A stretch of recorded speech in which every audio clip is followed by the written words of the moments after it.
Welcome back to Healing Through Photography. On this week's episode, I'll be talking about the merry-go-round effect and what it was and how I overcame it. Once again, let me just say that I am not a licensed therapist or psychologist, and any views or opinions are solely of my own. So, with that, let's get into it. And before we begin today, I'd like to give a quick thank you to Podcastle. They're not sponsoring me or anything. This is just me saying a thank you to them. Podcastle is your way if you want to start a podcast or anything like that. Podcastle is pretty simple to use. You can use it for free or you can upgrade to use a lot more features. I'm very new to this podcasting world and editing and all this for these podcasts.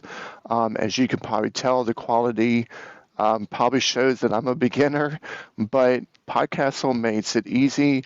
It makes it fun. And so I just want to say a quick thank you to them. So, have you ever been to a carnival or a fair and ridden on a merry-go-round? I think at one time in our lives we all have ridden on a merry-go-round. Well, I'm not talking about a actual physical merry-go-round ride. The merry-go-round ride I am talking about is a mental ride, and it is a ride that you can't find a way off or to stop it. So here is what I would go through. Something would trigger a mood. In my case, it would feel like a switch that was flipped. I would go from being happy, feeling good, being great, and in like a switch, I would go to instant sadness and instantly wanting to withdraw. Then I would start calling off of work, staying in bed, not answering phone calls, not answering text messages, not answering anybody. Had all these thoughts of depression and running through my mind. I'm not good enough. What am I doing? Making justifications for calling off work. And then I would lose my job because when you stop showing up and you call in too many times, you lose your job. Well, what happens when you lose your job? You don't have a paycheck. So then you lose your place because you can't afford rent. Then the mood and depressions would just, my mind would go through so many things. The lie, the disease, the mental illness would sit there and tell me, you're not good enough. You're a loser. How could you do that? Why did you lose your job? You keep failing. You're a failure. Your family looks at you as a loser and a failure. These are the things that are running through my mind constantly when this is going on. So, and then it would kind of stop. And then I would get a new job, a new place, feeling like, okay, I'm good. I can make it this time. I'm feeling good. A month, 2 months would go by. I'm still holding down a job, still, in my place, feeling good. Then all of a sudden, that switch would flip and the cycle of this merry-go-round would all start all over again. And I call it the merry-go-round effect because it feels like I was on this endless ride that I couldn't stop or be let off of. And friends and family couldn't understand why I always had different jobs and was moving so much. And then they asked me, am I okay? What's wrong? What's the matter? And I would tell them, I don't know what's wrong, because that was the honest truth of the matter. I couldn't tell them what was wrong or why I was doing all this because I didn't know. I didn't know why my moods would just switch. I didn't know why I couldn't get out of bed for a week or two or three. I just didn't know. I didn't have an answer for him because I didn't have an answer for myself. I lived this merry-go-round life for about 17 years. I moved to Florida, Tennessee, DC, Colorado. I moved all over because, in one way, I was trying to find a place where I felt like I belonged. And I also thought that going somewhere new, I could start fresh and maybe this cycle wouldn't follow me to another state or another place. But unfortunately, it did. And I would just get so tired of struggling and living like this and this mental struggle and always feeling like I'll never make it. I'll never be good enough. I won't have the life that I want or that I dreamt about because I kept feeling like a failure. I kept going through this cycle, this merry-go-round of emotions, a merry-go-round of just struggles. And I got to a place mentally where I almost took my own life. And I'm going to go in on that a little bit deeper on a future podcast. But I mentally got to a place, and it wasn't that I wanted to just off myself. I wanted the pain to stop. I wanted the struggle to stop. I just wanted to feel normal. I wanted to feel stable. I didn't want to feel like people were judging me or thinking I was a loser because that's what the disease does. That's what mental illness does. It tells you lies. It tells you things that you think are truth, but they're not. They tell you things like, you're not good enough, you're a loser, you'll never make it, you'll never survive this, you'll never get over this, you won't be who you want to be. All these things. And sometimes it comes at you so much and so much at once. And that's what happened to me. And when I almost took my life, I was just at a place I just wanted to get off the ride. I wanted to stop the ride. I wanted to just not struggle or feel this way anymore. That's the place in my mind that I got to. And so when I hear of people on the news or whatever, on social media, when I hear of people that have committed suicide, I can understand how they got to that point. And I understand that people that don't struggle with mental illness or don't struggle with depression and they sit there and say, well, they were being selfish. I can't believe they took their life. They're being selfish. They didn't think about their family. Well, let me tell you something. From someone who has walked in those shoes and who has been to the point mentally where I couldn't take it anymore, I understand how and why they got to that point. I don't consider it a selfish move. I consider it somebody in so much pain and so much heartache that they just want it to stop. They want to feel normal. They want to feel like they are off the ride. And because that's how I felt. Now, I'm not speaking for every situation. I don't know what goes through every situation when people commit suicide. I don't know. I'm only speaking for how I felt, how I got to the point that I did. And I can empathize with people that have done it. And it's so, and that's why I wish there wasn't such a stigma on mental health and as a stigma on, you know, on this issue because it is hurting and affecting so many people's lives. And there is just so much judgment from people that don't understand mental illness or don't understand depression or why you can't just snap out of it or why you can't just get over it. You mentally and physically just can't. I can't explain why you can't.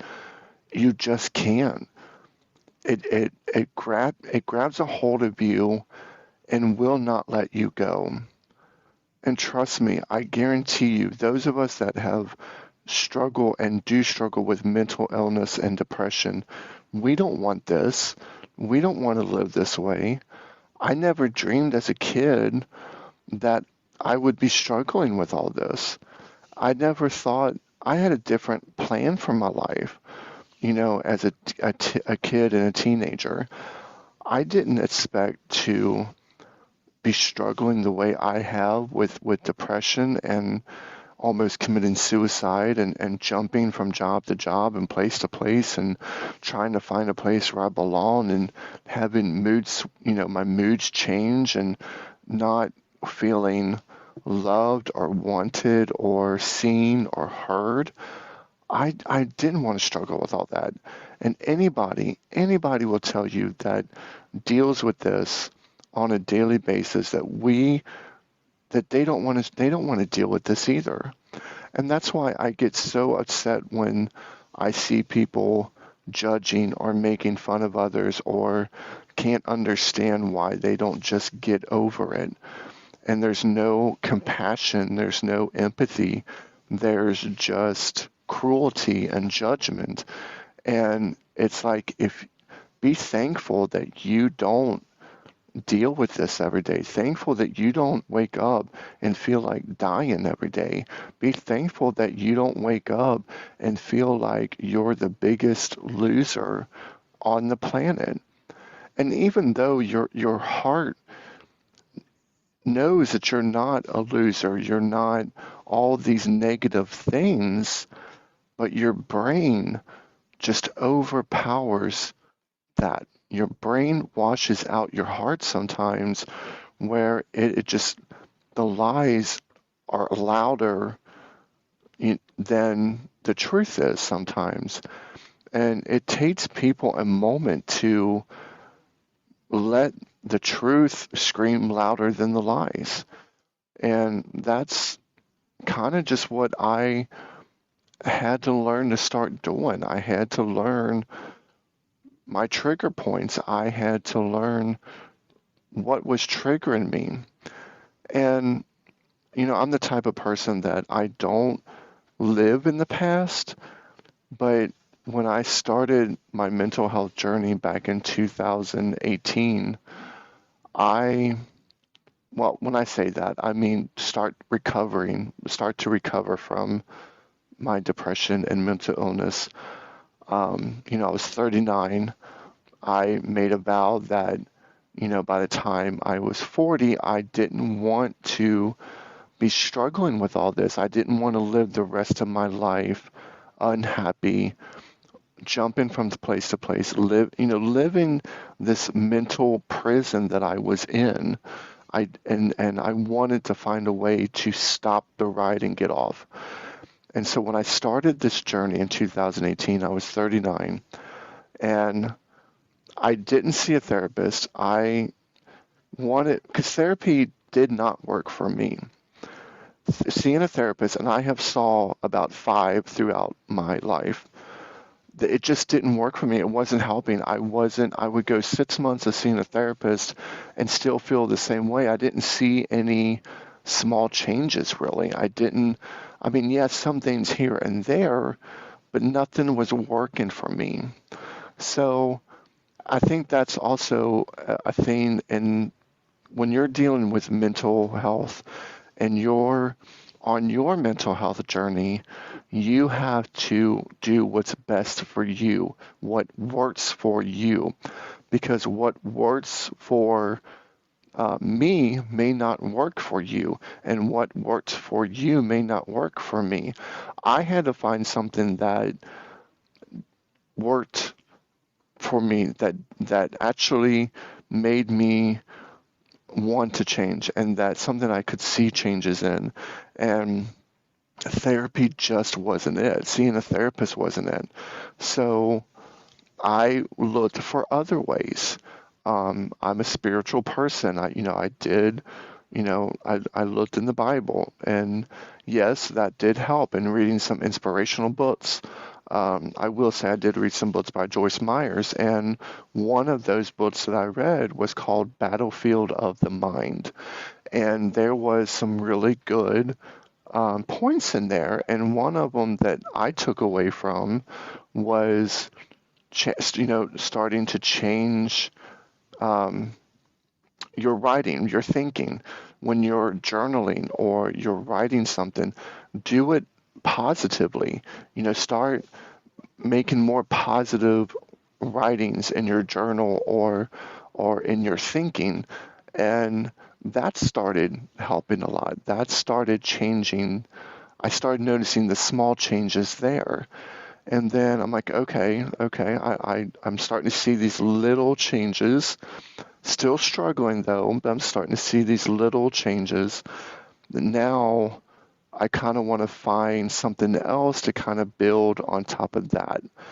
And the whole time I'm going through this, I'm still struggling. I'm still on this merry-go-round. I'm still getting knocked down. But I noticed each time I got knocked down, I would get up and keep moving forward. And each time I did that, I started to see the little trigger points like, oh, okay, I got knocked down, but here's why I got knocked down. Here's what led me to that. Getting myself back up, trying again. But as I got closer, I'm like, oh, okay, I'm going to take a different path and not get knocked down by that one. And I would start doing that. And little by little, I would start seeing the change and I would start feeling the change. And I started feeling better. And each time I got knocked down, it didn't take as long to get back up again. It didn't take as long to get back on track again. And so I started to see little changes. But it is a journey, ladies and gentlemen. It takes time, it takes willpower, it takes everything that you have mentally and sometimes physically to keep going. And there have been days that I didn't think I had the strength to go on, that I didn't know if I wanted to go on. But I just kept thinking there has to be light at the end of this dark tunnel. I just can't see it yet. But I know there is light. I know there is freedom.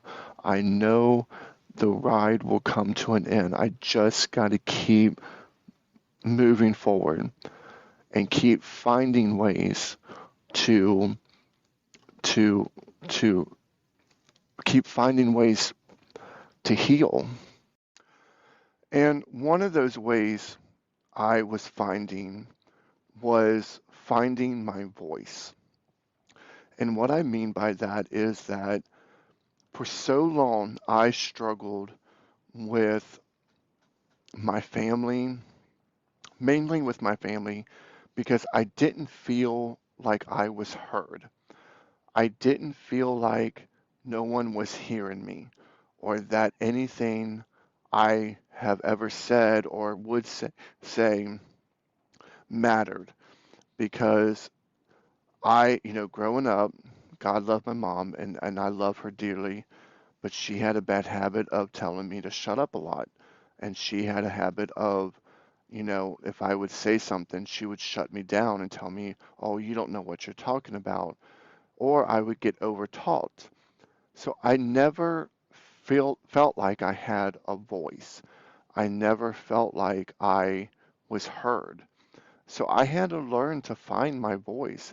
I had to kind of, in a way, go back into my past to some of the people that caused me trauma and caused me um, not to feel heard. I had to go back and revisit them. And I know I went back and wrote, my aunt by marriage, my uncle's wife, who outed me to the family.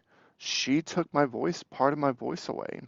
She did something that she wasn't authorized to do or allowed to do, and she did it vindictively. She took away my voice and she took away my coming out. And she took that away from me. I had to find a way to let her know and let my uncle know that what you did to me was not okay. So I wrote them a long letter. I just let it all out. I told them how dare they do that to me? How dare they send me an email saying that I'm disowned from the family? How dare they threaten to out me, which they did out me to the family, because they took my voice away. And I wasn't, when they outed me, I wasn't ready to come out. I wasn't, because I was still trying to figure out who I was. So I had to speed up that process and still not fully at that time knew who I was because they were out of me. And then I had to go do some damage control. And then I lost my family. I lost aunts and uncles and my cousins. My sisters and brother thankfully still loved me and accepted me. I lost my parents for about, 2 years. My mom would talk to me, but we didn't talk about the gay thing. And then my stepdad, if I called to talk to them, he wouldn't talk to me. He wouldn't want to be in the same room with me, and that went on for about 2 years. So they robbed me of so many things in my voice and how I wanted to do things on my terms. So I went back and I mailed them a letter. I remember the day I mailed it. I lived in DC. I walked across the street to the mailbox and put it in. And I had to do that with some other, people in my life. I had to let them know, hey, I need to be seen. I'm sorry, I need to be heard. I need you to know that this is what have struggled with. I don't like to be overtaught. I don't like to feel like I'm not respected. I don't like to feel like I'm looked at as just the baby of the family, that I can contribute to this family. I do have a voice and opinions and viewpoints, and it's not about anybody like agreeing with me or anything. I just need to be heard. Whether I'm right or wrong, I just feel the need to be heard. And even today, when someone overtalks me, it really just sends me to the moon because here's what happens when I am getting overtaught. One, I don't feel like you're hearing me. Two, I don't feel like you're respecting me. And three, I don't feel like when people do that, that my opinion or whatever it is I'm saying doesn't matter. And it really does shut me down.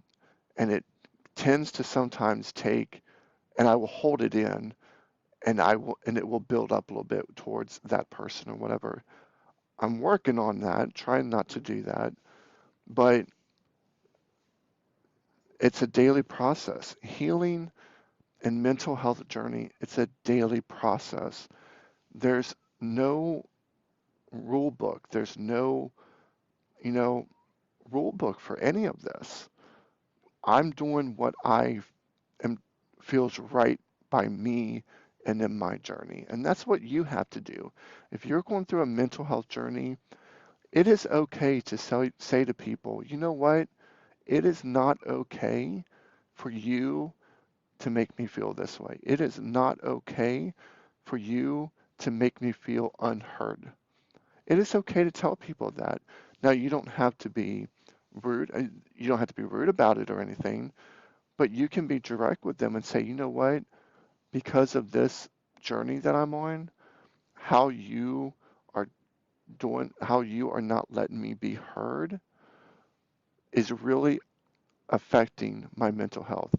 And for me personally, I am at a place in my life where I do everything I can to protect my mental health because it has taken me so long to get to a good place. And I try to do my best to protect my mental health. And when someone isn't doing right by me, I will let them know. And if it continues, I will cut that person out of my life, family, friend, or not. I will not go back into that dark place again. So I do a lot to protect my mental health. And if I feel like someone is not good for me, they will not be in my life. Or I will limit the access that I give them to my life because I just don't want to go back into that deep hole that I was in for so many years. And so that's why I went back and was kind of, I don't know if you want to say righting some wrongs or because I felt wronged by them, but I did it not to cause problems or conflict or anything like that. I did it because it made me start finding my voice. And when you start finding your voice, then people will start to hear you. And then people will start to see you. And it's a slow journey, but I needed to go back into my past and forgive and heal and move on. I didn't want to live in that moments anymore. I didn't want to live in those feelings anymore. I wanted to heal myself from my past so that I can have a better future, so that I can be here today and telling you my story and hoping that you get encouragement from it that, you know what, if this stranger can do it, I can do it. And let me just say, it is not an overnight process. I have been on this journey for 22 years. I have been on this healing part of the journey for 5 years. And it's not an overnight thing, it's a daily process, like they say in AA, one day at a time. I feel like that's the same for mental health. You have to take it one day at a time. You have to wake up each morning and say, I will do my best not to fall back into darker ways. I will do my best to be happy today. I will do my best to try to see my triggers before they happen. You just have to make yourself that promise in the morning. I will do my best. And you know what? It is okay if you don't do your best that day. It is okay if you hit a stumbling block or you hit your trigger point and you get knocked down. When you get knocked down, just don't stay there longer. Get back up, dust yourself off, and try again. And keep trying until you start seeing that crack of light at the end of that dark tunnel. Because I promise you, it is coming. I promise you, it is there. I promise you, the fight will all be worth it when you start seeing the fruits of the labor that you put into your journey of healing of mental illness. And you will start to see your merry-go-round start to slow down. And then you will find something like I did with photography that you will find a way to stop the ride when you find something that you become passionate about. And that's what happened with me and photography. In 2019, I was living in Washington, D.C. I had a roommate. We were cleaning out one of his extra rooms. I found a Nikon D70 in a camera case with a bunch of lens. He told me it was his dad's. I asked him if I could play around with it, maybe try to use it, and he was okay with it. I have never used a professional camera. I never did photography before. I mean, yeah, you take your pictures, your cell phone, whatever, but it was not like actual, you know, take time to shoot shots or look for things to photograph. And I started walking around DC because that was one of my favorite things to do. I lived close to the National Mall and stuff. So I started, playing around with it, didn't know anything about the features, nothing. I jumped on YouTube and started watching tutorials about how to use the Nikon camera, what features, how to, kind of use lighting. So I slowly started going out and taking pictures and, loading them up on Facebook and Instagram, and they started to get a little bit of attention, and people were like, wow, these are really good. You've got great composition. The lighting in these is really good. And at that time, I didn't know anything about Lightroom or Photoshop, so I was just using the Instagram cheap filters there on Instagram to, filter my pictures, and thinking, oh, these are, okay. And so I just, a little by little, I started posting and taking more pictures and learning more about the camera and watching tutorials, and so I was getting excited. I was getting, when people were, kind of raving about some of my photos, it wasn't like, oh, I wasn't looking at it as in a narcissistic way, like, oh, look at me, look at me. I was realizing that I was getting the validation that I had kind of always been seeking for. I just wanted to be people, I just wanted to be like seen. And I felt like people were starting to see me a little bit and acknowledging me. And again, it's not in a narcissistic way. It was like, oh wow, I'm being felt like almost like love in a way. I don't know if that's even a right way, but I was being seen, and it was filling voids in my heart and in my mind that, one, I didn't know that were empty, and two, I didn't even know that I was needing filled. And so I was doing these little things, and I started to just grow this love for photography, and I wanted to dive into it and learn everything I could. And I would watch other photographers and watch YouTube tutorials and how they do things, and um, you know, just learning and just trying to absorb as much of it I could. And then I realized what it is to have a passion and a love for something.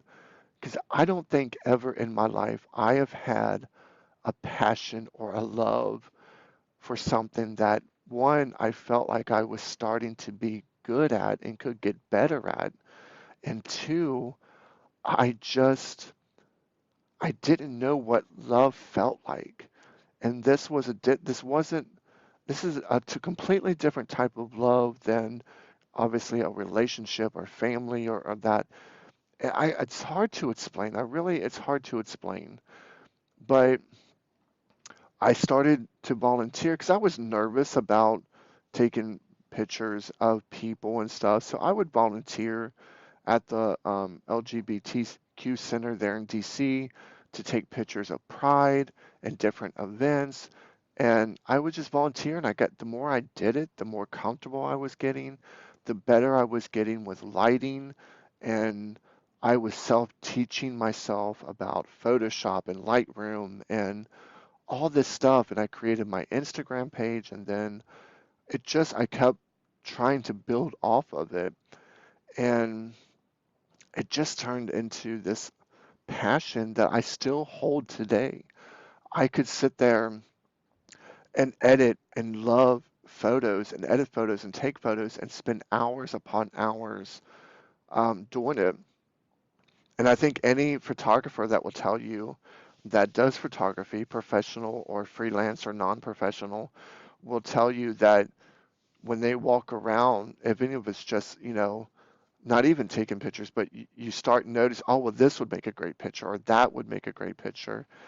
And it's just that was a life-changing thing for me because when I found photography and I found all of that, it was filling voids and it was taking away my depression where I wasn't struggling with it so much.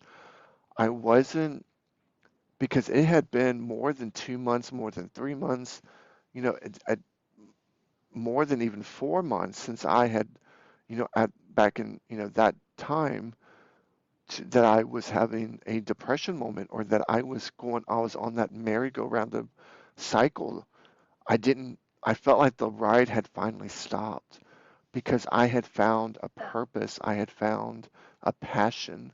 I had found something was, that I was in love with. And it's just, I don't know how else to explain it other than it was a life-changing thing. And then that light that I wanted to see at that end of that dark tunnel started to kind of come through a lot more. And I felt more confident in myself. I felt self-esteem. I felt, you know, just all these positive things. No, no, I don't want to get it wrong or twisted. I still struggle with mental health. I still struggle. I still get knocked down from time to time. But here's the difference from now, when it happens to me now, than before. I don't stay down for long. It I don't stay in that shoulda, coulda, woulda period forever. It's like, okay, I get knocked down, okay, I'm up, I'm dusting myself off, and let's do it. I don't stay in those moments for long periods of time like I did before. I don't stay in bed anymore. I don't get depressed where I'm in bed anymore. I have moments of where I do feel where it will creep into my mind, oh, you're not good enough. Why did you do that? But I have learned to combat those with, you know what? I am good enough. I am strong enough. I can do this. And I have learned that I'm okay with who I am. I don't need to change for anybody. I don't need to live my life for anybody. You, I've come to a point in my life that you can either like me or not. You can either love me or not. You can either be in my life or not. Because I don't seek people's approval or a validation anymore. Because I found it in myself through photography. I have found who I am in a sense as a man, as a photographer, as a, just even as a gay man, I have found myself through photography and I enjoy it. And I enjoy taking pictures. I enjoy creating art and I enjoy people to see that. And, I'm almost 5 years in, 4 years in, 4 years in photography and that love is just never, it hasn't gone away. And so I encourage you to whoever is listening to this, if you're struggling with mental illness, mental health, with depression, find something that you love to do or like to do. Or it could be something that you were afraid to try or afraid to do. Try it. Give it a try. Learn. There are free courses out there for pretty much anything, especially on YouTube. YouTube has been a great source for me as far as photography tutorials and learning from other photographers and just everything. And, you know, all didn't happen overnight. This has been months and months and months. In the last 5 years, it's just been months and months of work. It's been I've had setbacks, and I've had to restart. I've had some issues the last couple of years, some medical issues and everything. And so having in your mindset that you're going to have setbacks, you're going to get knocked down in your journey. But those setbacks, that getting knocked down is only going to make you stronger.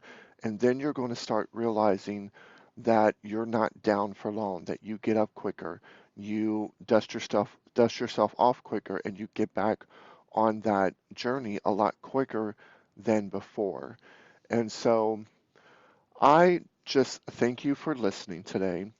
I thank you for any support that you um, have given me. I hope this has been encouraging. I hope this has been a way for you to, or encourages you to, keep fighting your fight, keep fighting for your healing, keep fighting for, you know, trying to see that light at the end of the tunnel because I promise you it's there. Your life is worth it. Your life is worth living. You are worth it. I just want to let you know that I hear you, I see you, you are loved, and if in any sense you need someone to talk to, please, 988 is a suicide hotline. Please call it. There are people there that will help you. And find things that help you. Find what works for you. Remember, there's no rule book, there's no playbook on mental health and how to overcome it, how to live with it. And find ways that will help you on your journey. Because whatever helps you may not help somebody else. Whatever helps me may not help you. Or it might. I don't know. But find what works for you and find at least one person, a friend, a family member, someone that you can just trust and that will give you support with no strings attached and encourages you. And once again, thank you so much for listening today. Thank you for being you. Thank you for just everything. I hope this talk today helps. I hope um, you find some encouragement in it. Please reach out, like, follow, subscribe. Um, Reach out. I want to hear people's stories. I want to hear, from you all. So please, I encourage you to um, either follow me on Facebook, Instagram, or here on YouTube. And I hope you all have a great rest of the week. I encourage you on your healing journey, and I encourage you to find something, a hobby, something that you have always wanted to try or think you would love to do, and start doing it. And and thank you again so much, and thank you for listening to my podcast today. I will see you next Sunday where we talk more about mental health, my journey, photography, and just some stuff in between probably. Have a great week, everybody.